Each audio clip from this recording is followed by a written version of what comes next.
Assalamualaikum warahmatullahi wabarakatuh. Alhamdulillahi rabbil alamin. Wassalatu wassalamu ala asrafil anbiya'i wal mursalin. Ashhadu alla ilaha illallah wa ashhadu anna Muhammad Rasulullah. Allahumma sholli ala Muhammad wa ala ali Muhammad amma ba'du. Alhamdulillahirabbil alamin. Pada kesempatan hari ini kita kembali dipertemukan oleh Allah Subhanahu wa taala.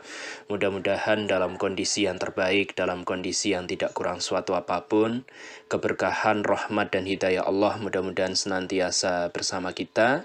Sampai pada kesempatan kali ini kita masih termasuk di antara hamba-hamba Allah yang pandai mensyukuri kenikmatan yang berasal darinya.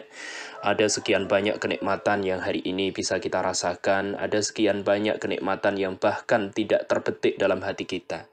Hati kita tidak bisa menjangkau itu. Mudah-mudahan hati kita senantiasa dianugerahi oleh Allah dengan kesadaran, agar segala kenikmatan yang dilimpahkan oleh Allah ini bisa kita syukuri, dan dengan kesyukuran itu maka kenikmatan yang diberikan oleh Allah akan ditambahkan oleh Allah. Dan mudah-mudahan di antara berbagai kenikmatan yang dianugerahkan oleh Allah kepada kita itu, di dalamnya terdapat dua anugerah besar, yaitu anugerah berupa Islam dan sekaligus iman. Ketika kedua kenikmatan ini ada dalam diri kita, maka mudah-mudahan kehidupan kita senantiasa terbimbing, kita tidak akan menuju kepada kesesatan insya Allah. Dan mudah-mudahan dengan kedua kenikmatan itu, maka kita bisa memperoleh derajat takwa. Kita bisa memperoleh kedudukan yang terbaik di sisi Allah Subhanahu wa taala. Yang kedua, salam serta sholawat semoga tetap terlimpah pada junjungan kita Nabiullah Muhammad SAW. Mudah-mudahan kita termasuk di antara umatnya yang senantiasa setia setiap saat untuk mengawal risalahnya, untuk melaksanakan petuah-petuahnya, untuk menjalankan teladan-teladan mulia yang sudah diwariskan oleh beliau 14 abad yang lampau. Mudah-mudahan keteladanan itu senantiasa menginspirasi kita, dan kita diberikan kekuatan oleh Allah untuk menjalankannya. Kita diberikan kekuatan oleh Allah untuk bisa mengaplikasikan keteladanan itu dalam kehidupan kita sehari-hari. Dan kita menjadi bagian dari mata rantai tersampainya risalah yang berasal dari Rasulullah sampai kepada umatnya pada masa kita. Amin amin ya rabbal alamin. Dalam kesempatan kali ini kita akan kembali melanjutkan perkuliahan kita. Dalam perkuliahan hari ini kita akan membahas tema akhlak kepada Allah. Ada beberapa persoalan yang akan kita bahas dalam pertemuan kita kali ini. Yang pertama, kita akan bicarakan tentang pengertian takwa.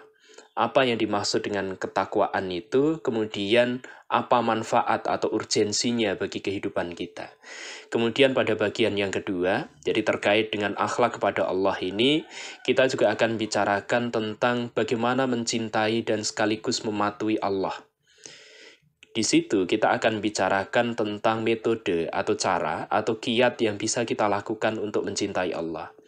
Kemudian pada bagian berikutnya, jadi salah satu akhlak yang harus kita miliki kepada Allah adalah dengan mentauhidkan Allah. Jadi kita mengesahkan Allah dengan segala keesaannya, baik dari sisi zatnya, dari sisi sifatnya, maupun dari sisi perbuatannya. Dengan mentauhidkan Allah, maka kita sudah berakhlak kepada Allah. Dengan mentauhidkan Allah, maka kita menjauhkan diri dari kesyirikan. Kita menjauhkan diri dari kemusyrikan, di mana kita kemudian menduakan Allah dengan sesuatu yang lain yang berasal dari alam. Nah, mentauhidkan Allah, tidak syirik kepada Allah, ini merupakan salah satu akhlak yang harus kita miliki sebagai seorang Muslim. Kemudian akhlak berikutnya yang akan kita pelajari itu adalah husnudzan terhadap Allah. Jadi kita senantiasa menumbuhkan sikap berprasangka baik terhadap Allah. Selain itu, ada juga akhlak-akhlak yang lain yang kepada Allah yang harus kita tunjukkan.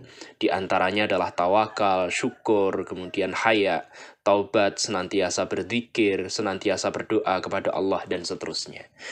Pada bagian awal kita akan mencoba untuk membicarakan, jadi konsep akhlak kepada Allah ini melalui pengertian akhlak. Dalam pertemuan-pertemuan sebelumnya kita sudah membahas itu ya, bahwa kata akhlak itu merupakan jamak dari kata khuluq, yang maknanya adalah budi pekerti, perangai, tingkah laku atau tabiat. Kata akhlak ini ternyata memiliki akar kata yang sama dengan kata kholako, yang maknanya adalah menciptakan. Jadi kalau kita lihat dari sisi kebahasaan, maka kata akhlak itu memiliki persamaan akar kata dengan kata kholik yang maknanya adalah pencipta. Kemudian kata ini juga memiliki akar kata yang sama dengan kata makhluk yang maknanya adalah sesuatu yang diciptakan. Jadi di sini kita melihat itu ya bahwa kata akhlak itu ternyata memiliki hubungan dengan kata kholik dan kata makhluk. Keberadaan akhlak itu sendiri itu sebenarnya merupakan konsekuensi dan sekaligus manifestasi dari adanya penciptaan. Jadi Allah itu memiliki peran sebagai Al-Khaliq. Jadi Allah itu adalah Maha Pencipta. Allah itu kemudian menciptakan makhluk. Jadi Allah ini Maha Pencipta, Allah menciptakan makhluk. Atau makhluk ini seringkali juga disebut sebagai alam itu ya. Jadi yang dimaksud dengan makhluk atau alam itu adalah kullu ma siwallah. Jadi segala sesuatu yang selain Allah. Jadi segala sesuatu yang selain Allah itu bisa kita sebut sebagai makhluk. Jadi atau bisa kita sebut sebagai alam. Nah, Allah sebagai Al-Khaliq menciptakan makhluk. Jadi di sini ada proses penciptaan yang dilakukan oleh Allah. Hasil dari penciptaan itu adalah makhluk. Makhluk ini ketika dia akan berhubungan dengan Al-Khaliq, maka dia akan menggunakan akhlak. Jadi di sini kita bisa melihat itu ya bahwa akhlak itu, jadi ini seperti segitiga gitu ya, seperti segitiga di mana di satu sisi itu ada kausa prima atau penyebab dari segala sesuatu yaitu Allah sebagai Al-Khaliq. Allah kemudian menciptakan makhluk. Makhluk itu ketika berhubungan dengan Allah, maka dia harus menggunakan akhlak. Maka tidak heran gitu ya. Jadi akhlak ini kalau kita ibaratkan sebagai pohon, maka akhlak ini kita tempatkan sebagai buahnya. Jadi kalau misalnya kita melihat pohon gitu ya, maka pohon itu memiliki akar. Akarnya itu adalah akidah. Kemudian pohon itu memiliki batang, ranting dan daun. Maka di situ nanti ada amaliyah. Amaliyah itu terdiri dari ibadah dan muamalah. Sementara buah dari pohon itu adalah akhlak. Jadi pencapaian tertinggi yang harus dimiliki oleh seorang muslim ketika dia menjalankan agama, ketika dia menjalankan syariat dengan baik, dia harus memiliki akhlak yang mulia. Jadi akhlak itu adalah buahnya. Karena dengan akhlak itu, manusia itu bisa berhubungan dengan Al-Khaliq. Jadi akhlak inilah yang menjembatani relasi antara manusia dengan penciptanya. Jadi di sini kita melihat ada hubungan antara akhlak, Khaliq dan makhluk itu ya. Nah, di sini pada bagian ini dalam perkuliahan kita kali ini secara khusus kita akan bicarakan tentang akhlak kepada Allah. Apa yang dimaksud dengan akhlak terhadap Allah itu? Akhlak kepada Allah itu adalah sikap dan perbuatan yang seharusnya dilakukan oleh manusia sebagai makhluk kepada Allah sebagai Al-Khaliq. Jadi sikap atau perbuatan, dan tentu saja sikap dan perbuatan ini lahir dari kondisi kejiwaannya. Jadi itu betul-betul lahir dari kedalaman batin yang dia miliki. Itu benar-benar lahir dari ketinggian rasa yang ada dalam dirinya. Jadi sikap dan perbuatan ini itu kemudian dilakukan oleh manusia sebagai makhluk kepada Al-Khaliq. Jadi di sini kembali dalam pengertian ini kita membicarakan tentang hubungan antara ketiga hal, yaitu antara Allah sebagai Al-Khaliq, kemudian makhluk dan akhlak itu sendiri. Tolak ukurnya apa? Jadi tolak ukur akhlak kepada Allah itu adalah pengakuan dan kesadaran. Jadi pengakuan dan kesadaran. Jadi kita mengakui keberadaan Allah, kita menyadari bahwa Allah itu adalah Al-Khaliq, maka di situ nanti akan melahirkan bermacam-macam sikap atau perbuatan. Jadi kita nanti di situ akan berusaha untuk menjaga akhlak kita kepada Allah. Apa yang diperintahkan maka akan kita laksanakan, apa yang dilarang maka kita akan berusaha untuk menjauhi itu. Jadi perintah dan larangan itu menunjukkan kualitas manusia dalam berakhlak kepada Allah. Jadi kalau manusia itu senantiasa mentaati perintahnya, menjauhi larangannya, berarti kualifikasi dia di hadapan Allah itu bisa jadi tinggi. Tetapi ketika manusia itu selalu berusaha untuk mengingkari perintahnya, kemudian justru melaksanakan larangan-larangannya, maka bisa jadi kualifikasi dia di hadapan Allah itu rendah. Maka apa saja yang diperintahkan oleh Allah mestinya kita laksanakan. Jadi di antara perintahnya itu kita diminta untuk bertakwa. Kita diminta untuk senantiasa mencintai dan ridho dengan Allah. kita diminta untuk ikhlas, kita diminta untuk tawakal, syukur, muraqabah, taubat, dan seterusnya. Maka hal-hal inilah yang harus kita laksanakan sebagai bentuk akhlak kita terhadap Allah. Sementara yang dilarang, jadi misalnya kita dilarang untuk menjauhi kesyirikan. Kita dilarang untuk mengingkari takdir Allah. Jadi kita ini harus mengakui keberadaan takdir itu sendiri. Kita dilarang untuk berputus asa dari rahmat Allah. Kita dilarang untuk berprasangka buruk terhadap Allah. Maka hal-hal semacam ini harus kita hindari karena ini merupakan larangan. Jadi ada berbagai macam cara yang bisa kita lakukan untuk menjaga akhlak kita terhadap Allah. Jadi diantaranya tadi adalah takwa gitu ya. Jadi ketakwaan ini merupakan salah satu wujud akhlak kita kepada Allah. Apa yang dimaksud dengan takwa itu? Jadi kalau kita lihat dari sisi kebahasaan, jadi makna takwa itu artinya adalah memelihara. Jadi di situ ada pemeliharaan diri secara kontinu. Memelihara dari apa? Memelihara diri kita agar tidak terjerumus pada hal-hal yang tidak dikehendaki oleh Allah. Ini jadi takwa itu kalau secara bahasa artinya adalah memelihara atau memelihara diri gitu ya. Lantas kalau dari sisi terminologis, makna takwa itu apa? Ada satu kisah yang menarik. Jadi kisah ini digambarkan dalam sebuah hadis, yaitu hadis riwayat Ibnu Abi Dunya. Suatu ketika Abu Hurairah, jadi Abu Hurairah ini merupakan salah seorang sahabat Nabi. Beliau adalah seorang sahabat yang dekat dengan Rasulullah gitu ya. Suatu ketika Abu Hurairah ini ditanya oleh seseorang. Jadi orang ini bertanya pada Abu Hurairah, "Wahai Abu Hurairah, apa yang dimaksud dengan takwa itu?" Jadi apa yang dimaksud dengan takwa itu?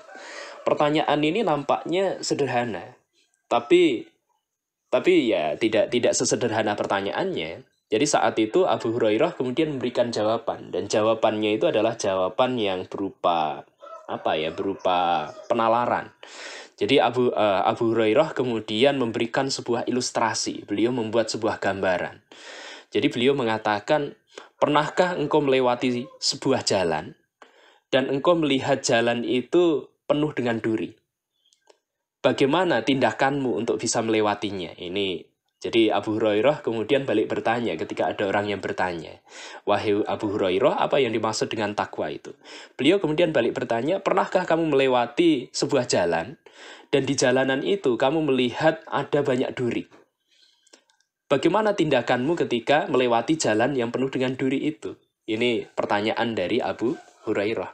Jadi Abu Hurairah tidak langsung memberikan jawaban apa itu takwa, tetapi beliau mengajak agar orang yang bertanya itu mampu berpikir sendiri, mampu memikirkan sendiri jawabannya. Nah, orang itu kemudian menjawab, "Jika aku melihat duri di jalanan, maka aku akan berusaha untuk menghindarinya. Dan aku akan berjalan di tempat yang tidak ada durinya. Atau aku langkai duri-duri itu. Atau aku mundur." Nah, maka dengan cepat Abu Hurairah itu kemudian berkata, itulah takwa. Jadi itulah takwa. Jadi kalau kita melihat dari asar ini,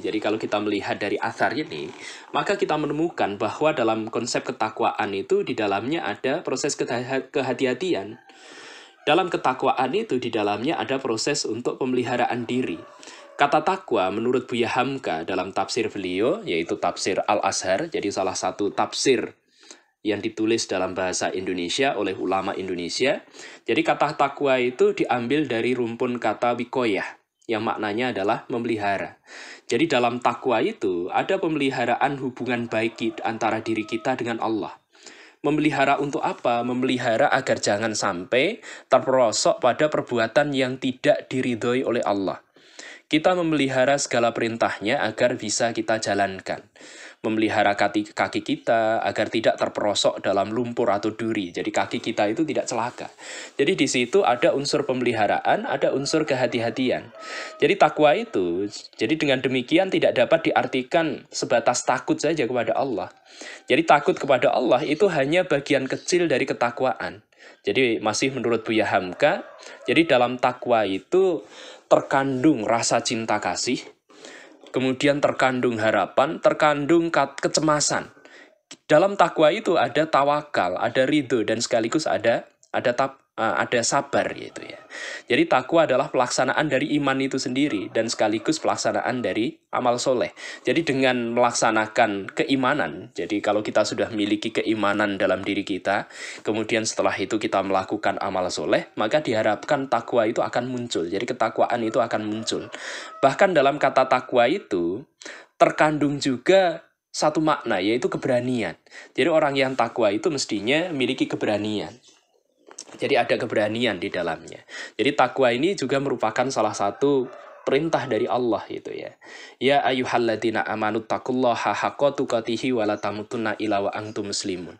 Jadi dalam surat Al-Imran ayat 102 Allah Subhanahu wa taala mengungkapkan gitu ya. Wahai orang-orang yang beriman, bertakwalah kepada Allah dengan sebenar-benarnya takwa. Jangan kamu mati kecuali dalam keadaan muslim. Jadi kita oleh Allah diperintahkan untuk bertakwa. Kemudian apa saja urgensi dari takwa itu? Jadi kalau kita sudah bertakwa itu, maka pentingnya untuk diri kita itu apa? Jadi takwa sendiri merupakan dasar terpenting yang mengumpulkan semua kebaikan, baik itu kebaikan dunia maupun kebaikan akhirat. Sejumlah kalangan itu lantas kemudian memberikan definisi yang komprehensif tentang pengertian takwa itu. Jadi keberadaan takwa itu menuntut seseorang untuk menjauhi hawa nafsu yang kerap dipenuhi oleh tipu daya setan. Jadi akibatnya kepatuhan terhadap nafsu itu bisa berakibat pada kebinasaan yang mencelakakan. Jadi di sini kita melihat bahwa urgensi takwa itu adalah pemeliharaan terhadap diri kita. Jadi memelihara diri kita agar tidak masuk dalam kebinasaan, agar kita tidak mendapatkan kecelakaan, baik itu di dunia dan akhirat. Karena dalam salah satu makna dari takwa itu, di situ di dalamnya terdapat kehati-hatian, tapi sekaligus keberanian. Jadi kehati-hatian itu tidak membuat seseorang itu menjadi pengecut, tapi kehati-hatian di situ di dalamnya juga terkandung makna keberanian. Artinya meskipun dia hati-hati, tapi dia tetap berani untuk menjalani kehidupan dengan cara mematuhi segala perintahnya dan berusaha untuk menjauhi larangannya. Kemudian akhlak kepada Allah yang lain yang bisa kita tunjukkan adalah kepatuhan kita dan sekaligus menunjukkan rasa cinta kita kepada Allah. Jadi mahabbatullah. Untuk mematuhi dan mencintai Allah, jadi mematuhi dan mencintai Allah itu adalah salah satu tingkat penghambaan seorang hamba yang memiliki kedudukan yang tinggi. Jadi seorang hamba yang bisa memiliki kecintaan kepada Allah. Jadi kecintaan itu ternyata di atasnya tidak ada sesuatu yang lain lagi.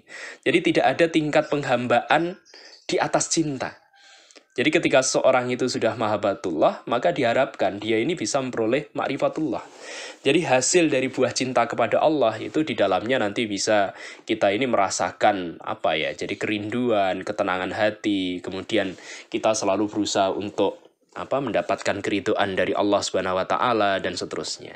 Lantas bagaimana cara yang kita lakukan untuk bisa mendapatkan kecintaan kepada Allah? Jadi agar diri kita itu bisa mencintai Allah. Jadi ulama-ulama kita di masa lampau, mereka sudah mengembangkan berbagai cara. Jadi cara-cara ini adalah cara-cara yang diwarisi dari Rasulullah dan dari para sahabat. Jadi bagaimana aplikasi kecintaan mereka dalam kehidupan terhadap Allah itu ya. Jadi cinta itu sendiri merupakan salah satu potensi yang dimiliki oleh manusia. Jadi tanda dari cinta itu adalah sering menyebut namanya. Cara mencintai itu adalah sering mengingatnya. Jadi di sini pun hal yang sama juga berlaku. Ketika kita mencintai Allah itu, kita bukan sekedar kita mengatakan, aku cinta pada Allah. Meskipun kata-kata ini juga bisa kita gunakan untuk menguatkan hati kita. Tapi cinta ini harus ditunjukkan dalam kenyataan. Jadi kita harus membuktikan kebenaran cinta itu. Di antara cara-cara yang sudah dipraktekkan oleh umat Islam di masa lampau, jadi para sahabat dan ulama-ulama setelahnya. Jadi untuk membuktikan cinta pada Allah itu salah satunya dengan membaca Quran. Jadi berusaha untuk merenungkan maknanya, kemudian berusaha untuk mendalami, berusaha untuk memahami apa yang sebenarnya dikehendaki oleh Allah. Bukan berhenti pada itu saja. Jadi pembacaan kita terhadap kitab di situ sebagai modal untuk melakukan sesuatu, sebagai modal untuk melaksanakan amaliyah. Jadi untuk melaksanakan amaliyah. Jadi membaca Quran, memahami maknanya, sekaligus berusaha untuk mempraktekkan. Jadi ketika membaca itu seolah-olah kita saat itu sedang membaca surat cinta yang berasal dari sesuatu yang kita cintai. Al-Quran itu berasal dari Allah. Ketika kita membacanya, maka seolah-olah pada saat itu kita sedang membaca surat cinta yang berasal dari Allah yang sangat kita cintai. Tentu untuk membaca itu kita juga bukan sekedar membaca gitu ya, tetapi kita juga harus berusaha untuk memahami maknanya. Karena di situ kita berusaha untuk menangkap kehendak yang berasal dari yang kita cintai. Maka salah satunya, jadi wujudnya adalah dengan pembacaan kita terhadap Quran, pemahaman kita terhadap kitab suci yang kita miliki ini, kemudian praktek-praktek atas perintah, sekaligus berusaha untuk menjauhi larangan yang termaktub di dalamnya. Kemudian kita juga berusaha untuk mendekatkan diri dengan melalui ibadah-ibadah, jadi ibadah sunnah maupun ibadah wajib. Jadi setelah kita menjalankan ibadah wajib, maka kita tambah dengan melaksanakan ibadah-ibadah sunnah. Jadi ini adalah cara kita untuk mencintai Allah. Selain itu, akhlak kita kepada Allah itu juga bisa kita tunjukkan dengan ketauhidan kita. Jadi kita berusaha untuk mentauhidkan Allah. Jadi mengesahkan Allah dari sisi zatnya, mengesahkan Allah dari sisi sifatnya, dan mengesahkan Allah dari sisi af'alnya atau perbuatannya. Jadi tauhid itu pada dasarnya adalah pengesahan terhadap Allah. Mengakui bahwa tidak ada Tuhan selain Allah. Jadi ungkapan tauhid itu kan la ilaha illallah. Jadi tidak ada Tuhan selain Allah. Jadi tauhid ini dibagi ke dalam 3 bagian. Yang pertama adalah tauhid rububiyah. Jadi tauhid rububiyah ini berkaitan dengan berkaitan dengan perbuatan-perbuatan Allah. Jadi meyakini bahwa Allah itu adalah satu-satunya Rabb yang menciptakan alam ini, yang memiliki, yang menghidupkan dan mematikan. Allah juga yang memelihara alam ini.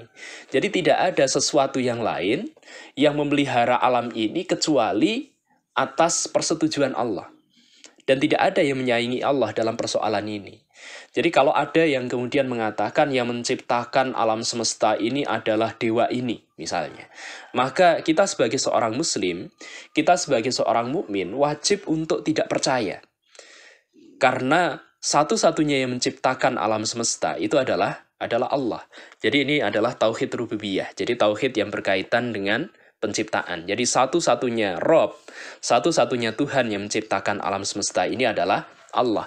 Kalau ada konsep-konsep yang berusaha untuk menjelaskan kepada kita bahwa alam ini ada dengan sendirinya, atau alam ini diciptakan oleh sesuatu yang lain yang selain Allah, maka itu adalah imajinasi. Itu adalah hasil imajinasi yang dimiliki oleh manusia saja. Itu tidak menjelaskan tentang kenyataan absolut yang terjadi sebenarnya. Jadi ini adalah tauhid rububiyah. Kemudian yang kedua adalah tauhid uluhiyah. Jadi tauhid uluhiyah ini adalah tauhid yang berhubungan dengan konsep peribadatan. Jadi tauhid uluhiyah itu adalah mengimani Allah sebagai satu-satunya al-ma'bud. Jadi sebagai satu-satunya yang harus disembah. Jadi tidak ada yang lain yang harus disembah oleh manusia, karena pencipta kita itu ya Allah ini. Jadi satu-satunya yang kita sembah itu adalah Allah Subhanahu wa taala. Jadi tauhid uluhiyah itu adalah konsekuensi dari tauhid rububiyah. Kemudian yang ketiga adalah tauhid asma wa sifat. Jadi tauhid asma wa sifat ini berusaha untuk menerangkan menerangkan nama dan sifat Allah. Nama dan sifat yang ditetapkan bagi zatnya Allah. Jadi ini adalah tauhid asma wa sifat. Kemudian akhlak kepada Allah yang lain itu bisa kita tunjukkan melalui sikap husnudzon kita kepada Allah. Jadi kita harus senantiasa berprasangka baik kepada Allah, dan ini merupakan salah satu akhlak yang terpuji. Jadi di antara akhlak yang terpuji itu kita selalu memiliki ketaatan yang sungguh-sungguh kepada Allah. Dan ketaatan semacam ini hanya bisa lahir ketika kita berprasangka baik terhadap Allah. Jadi apa yang kita lakukan itu berdasarkan prasangka baik kita bahwa apapun yang diperintahkan oleh Allah itu pasti baik. Dan apapun yang dilarang Allah itu pasti buruk, maka kita harus meninggalkannya. Jadi kalau itu buruk, maka kita tinggalkan gitu ya. Jadi maka sudah menjadi keharusan bagi seorang muslim itu, dia harus senantiasa bersikap husnudzon kepada Allah. Selain itu, ada beberapa akhlak yang lain kepada Allah. Jadi saya kira sangat banyak itu ya, akhlak yang bisa kita tunjukkan kepada Allah. Jadi diantaranya adalah tawakal. Jadi tawakal ini maknanya menyerahkan segala urusan itu kepada Allah setelah berbuat semaksimal mungkin. Jadi tawakal itu bukan berarti kita tidak melakukan apa-apa kemudian kita rela atas segala kehendak yang berasal dari Allah, tidak. Tapi setelah kita melakukan sesuatu secara maksimal, baru kita serahkan urusan itu kepada Allah. Jadi untuk mendapatkan sesuatu yang kita harapkan, hasilnya itu kita serahkan pada Allah. Jadi ada satu kisah yang menarik itu ya. Jadi suatu ketika jadi ada seseorang yang berkunjung kepada Rasulullah gitu ya. Kemudian orang ini diingatkan oleh Rasulullah, apakah sudah kamu ikatkan untamu gitu ya. Jadi orang ini kemudian menjawab, saya bertawakal kepada Allah. Jadi dia menyerahkan urusan itu kepada Allah. Rasulullah kemudian menjelaskan, jadi tawakal itu ikat dulu untanya, baru setelah itu serahkan urusannya pada Allah.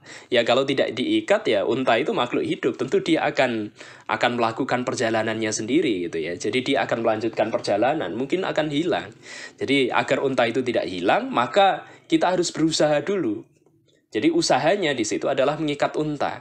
Jadi kalau unta itu sudah terikat, baru kita tawakal pada Allah. Kalau ada yang mencuri, kemudian pencurian itu terjadi, maka ya itu sudah sesuai dengan kehendak Allah dan seterusnya. Ini adalah konsep tawakal. Selain itu kita juga diminta untuk bersyukur pada Allah. Jadi syukur sendiri secara etimologis itu maknanya adalah membuka atau menyatakan. Secara terminologis, jadi syukur itu adalah menggunakan nikmat yang berasal dari Allah untuk melakukan ketaatan kepada Allah. Jadi syukur itu menggunakan nikmatnya, nikmat yang berasal dari Allah. Kemudian menggunakan itu untuk ketaatan. Jadi syukur ini merupakan pengetahuan yang memberikan kesadaran bahwa nikmat itu semuanya berasal dari Allah. Maka di situ kita itu perlu untuk berterima kasih kepada Allah atas berbagai nikmat yang dianugerahkan kepada kita. La in syakartum la azidanakum wa la in kafartum inna adabi lasyadid. Ini dalam Quran surat Ibrahim ayat ke-7 diungkapkan itu ya. Barang siapa mensyukuri nikmatku, kata Allah, maka akan kutambahkan nikmat itu baginya. Dan barang siapa kufur terhadap nikmatku, sesungguhnya adabku amat pedih.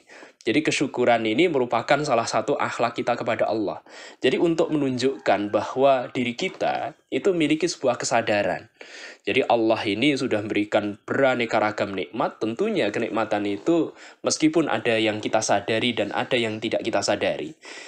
Maka itu tetap harus kita syukuri. Jadi ada kenikmatan yang tidak bisa kita sadari. Jadi misalnya detak jantung. Ini kadangkala meskipun jantung kita selalu berdetak, kita kadangkala lupa bahwa di situ itu ada nikmat yang berasal dari Allah.